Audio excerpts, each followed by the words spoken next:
ततो युद्धपरिश्रान्तं समरे चिन्तया स्थितं रावणं चाग्रतो दृष्ट्वा युद्धाय समुपस्थितं दैवतैश्च समागम्य द्रष्टुम् अभ्यागतोरणम् उपागम्याब्रवीद्रामम् अगस्त्यो भगवान् ऋषिः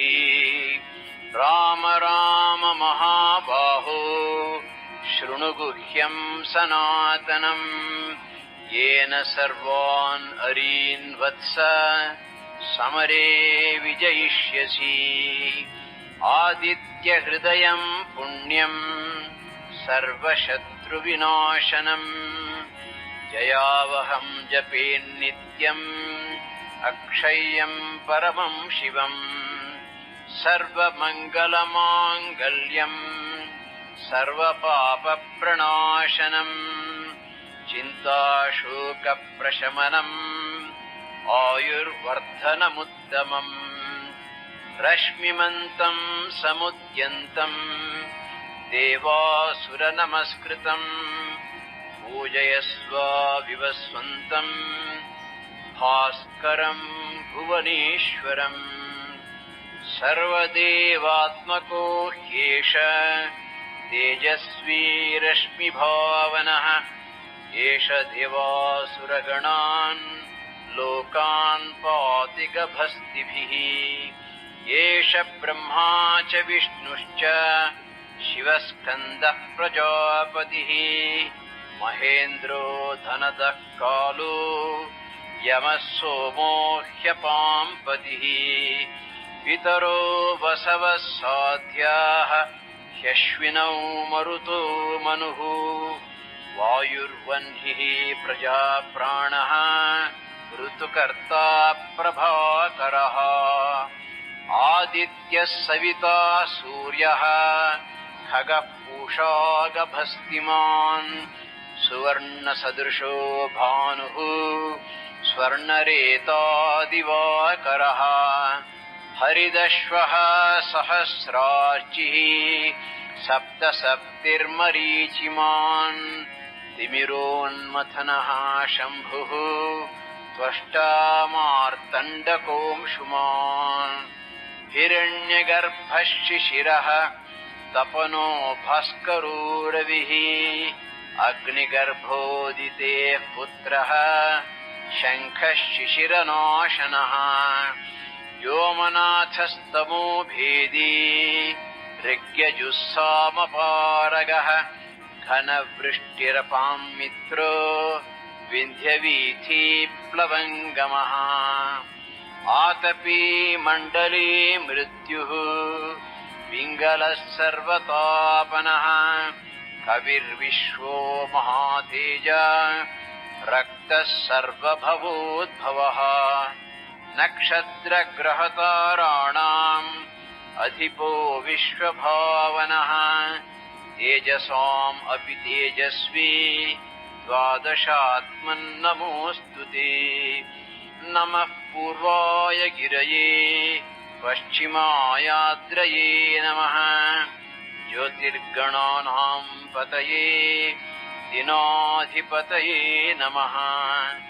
जयाय जयभद्राय हर्यश्वाय नमो नमः नमो नमः सहस्रांशु आदित्याय नमो नमः नम उग्राय वीराय सारंगाय नमो नमः नमः पद्मप्रबोधाय मार्ताण्डाय नमो नमः ब्रह्मेशानाच्युतेशाय सूर्यायादित्यवर्चसे भास्वते सर्वभक्षाय रौद्राय वपुषे नमः तमोघ्नाय हिमघ्नाय शत्रुघ्नायामितात्मने कृतघ्नघ्नाय देवाय ज्योतिषां पतये नमः तप्तचामीकराभाय वह्नये विश्वकर्मणे नमस्तमोऽभिनिघ्नाय रवये लोकसाक्षिणे नाशयत्येष वै भूतम् तदेव सृजति प्रभुः पायत्येष तपत्येष वर्षत्येष गभस्तिभिः येष सुप्तेषु जागर्ति भूतेषु परिनिष्ठितः येष एवाग्निहोत्रम् च फलम् चैवाग्निहोत्रिणाम् वेदाश्च क्रतवश्चैव क्रतूनाम् फलमेव च यानि कृत्यानि लोकेषु सर्व एष रविः प्रभुः फलश्रुतिः येन मापत्सु कृच्छ्रेषु कान्तारेषु भयेषु च कीर्तयन् पुरुषः कश्चिन्नावसीदति राघव पूजयस्वैनमेकाग्रो देवदेवं जगत्पतिम् एतत् त्रिगुणितं जप्त्वा युद्धेषु विजयिष्यसि अस्मिन् क्षणे महाबाहो रावणं त्वं वधिष्यसि एवमुक्त्वा तदागस्त्यो जगाम च यथागतम् एतच्छ्रुत्वा महातेजाः नष्टशोको भवत्तदा धारयामास सुप्रीतो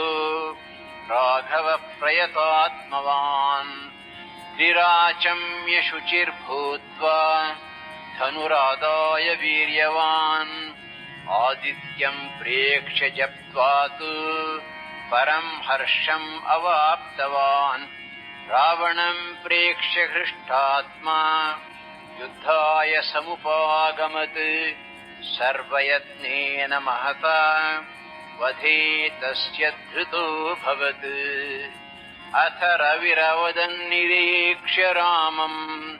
मुदितमनाः परमं प्रहृष्यमाणः निशिचरपति संक्षयं विदित्वा सुरगणमध्यगतो वचस्त्वरेति इत्यार्षे श्रीमद् रामायणे वाल्मीकीये आदिकाव्ये युद्धकाण्डे 5अधिकशततमः सर्गः।